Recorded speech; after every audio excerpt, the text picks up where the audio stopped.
ఏదైనా వాక్య ధ్యానం కొరకు సామ్స్ 91 10th స్టాంజా 91వ కీర్తన 10వ చరణం. నీకు అపాయమేమీ రాదు, ఏ తెగులును నీ గుడారమును సమీపించదు. వాక్య ధ్యానం కొరకే ప్రార్థన. కనికర సంపన్నుడా, మీకు వందనాలయ్యా. నేడు చదవబడిన ఈ వాక్య భాగం ద్వారా మాతో మాట్లాడి బలపరచండి. యేసుక్రీస్తు నామములో ప్రార్థిస్తున్నాను తండ్రి, ఆమేన్. చదవబడిన ఈ వాక్య భాగంలో ప్రభువారు సెలవిస్తున్నటువంటి వాగ్దానాన్ని ఇక్కడ మనం చూస్తున్నాం. అపాయం ఏమీ రాదని, రెండోది ఏ తెగులు నీ గుడారమును సమీపించదని ఆయన మనకు సెలవిస్తూ ఉన్నారు. ఎవరు ఇంత గొప్ప కార్యాన్ని మన జీవితంలో చేయగలిగినటువంటి దేవుడు అనంటే సామ్స్ 91 ఫస్ట్ స్టాంజా 91వ కీర్తన మొదటి చరణంలో, మహోన్నతుని చాటున నివసించువాడే సర్వశక్తి నీడను విశ్రమించువాడు అనేటటువంటి విషయాన్ని తెలియజేయటం మనం గమనించగలం.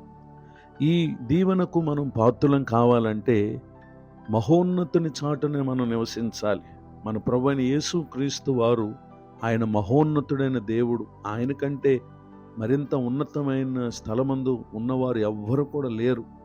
ఆ కారణాన్ని బట్టి ఎవరైతే ఆయన చాటునకు వస్తారో, మనుషులు కల్పించిన వాటి చాటునకు కాక మనలను సృజించిన దేవుని చాటునకు ఎవరైతే వస్తారో వారు ఆయన అనగా సర్వశక్తుని నీడను విశ్రమించేవారుగా ఉంటారు. అనగా నెమ్మదిని, నిశ్చింతగా ఉండే జీవితాన్ని, ఆందోళన లేక సమాధానంగా ఉండేటటువంటి స్థితిని మనం పొందగలుగుతాం.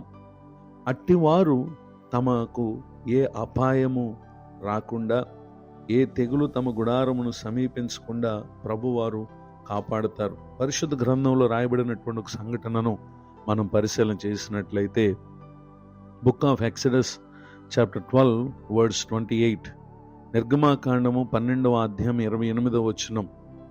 అప్పుడు ఇశ్రాయేలీయులు వెళ్ళి అలాగు చేసిరి, యెహోవా మోషే అహరోనులకు ఆజ్ఞాపించినట్లే చేసిరి. చదవబడిన ఈ వాక్య భాగం యొక్క సందర్భాన్ని మనం పరిశీలన చేస్తే, ఐగుప్తు దేశంలో ఇశ్రాయేలు ప్రజలు నివాసం చేస్తున్న కాలమందు ఐగుప్తీయులు వీరి చేత కఠినమైన సేవ చేయించుకుంటూ ఉన్నారు.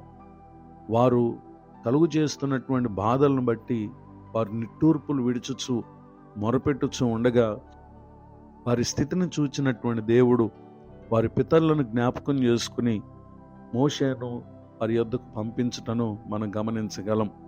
ఆ తర్వాత ఐగుప్తీయులు ఇశ్రాయేలును బాధించటను బట్టి వారు ఎవరెవరి పట్లయితే విశ్వాసం కలిగి ఉన్నారో వారి వలన తమకు ఏ విధమైన రక్షణ తమకు కలుగుట్లేదు అనేటటువంటి విషయాన్ని వారికి తెలియచేయటానికి వారి కుటుంబముల మీదకి, వారి దేశం మీదకి వారు తెగులును పొందినటువంటి విషయాలను మనం ముందున్నటువంటి అధ్యాయాల్లో మనం చూస్తాం. వాటిలో ఆఖరి తెగుల నుండి ఇశ్రాయేలుకు ఏ హాని కలగకుండా, ఏ అపాయము కలగకుండా, ఏ తెగులు వారిని తాకకుండా ఇశ్రాయేలులు కాపాడబడినట్లు, ఆ తెగులుకు ఐగుప్తీయులు అనుభవించాల్సినటువంటి పరిస్థితి కలుగునట్లు ప్రభు ఉద్దేశించినటువంటి ఆ తీర్పు విషయమై నాడు మోషే ద్వారా ప్రభువారు ఇశ్రాయేలులకు తెలియజేసినటువంటి మాటలను మనం పరిశీలన చేసినట్లయితే, book of Exodus chapter 12 words 22, నిర్గమాకాండం 12వ అధ్యాయం 22వ వచనం. మరియు హిస్సోపు కుంచె తీసుకుని పళ్ళెములోనున్న రక్తములు దాని ముంచి ద్వారబంధపు పైకమ్మికిని 2 నిలువ కమ్ములకును పళ్ళెములోని రక్తమును తాకింపవలెను.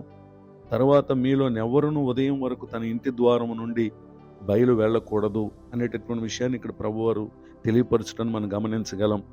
ఇశ్రాయేలీయుల ఇళ్లకు అపాయము, తెగులు రాకుండానట్లుగా ప్రభువారు సెలవిచ్చినటువంటి మాట ఏంటంటే, ఇశ్రాయేలీయులు తమ కుటుంబముల చొప్పున మందలో నుండి పిల్లను తీసుకుని పస్కా పశువును వధించాలని, వధించినటువంటి ఆ పశువు యొక్క రక్తమును వారు తమ ద్వారబంధపు పైకమ్మికి 2 నిలువ కమ్మీలకు వాటిని తాకింపవలనని, రెండోదిగా ఎవరు కూడా ద్వారం నుండి బయట వెళ్ళకూడదని ప్రభు తెలియజేశారు.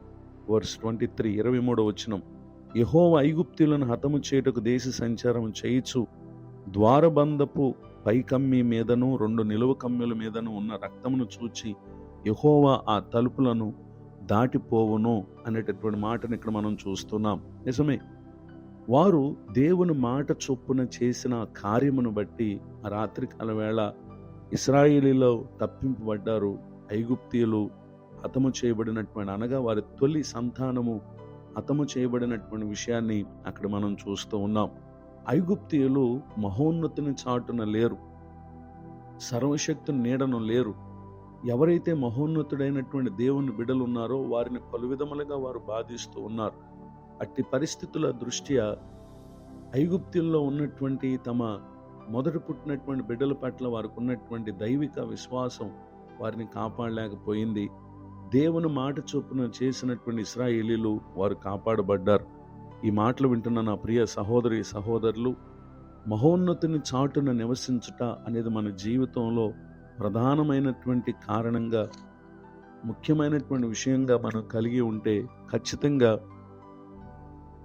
నాడు ఇశ్రాయేలుని ఏ విధంగా ఆ తెగుల్లో ప్రభు వారు కాపాడుతూ వచ్చారో రానున్నటువంటి పరిస్థితులన్నింటిలో పరిశుద్ధాత్మ దేవులను భద్రపరుస్తారు.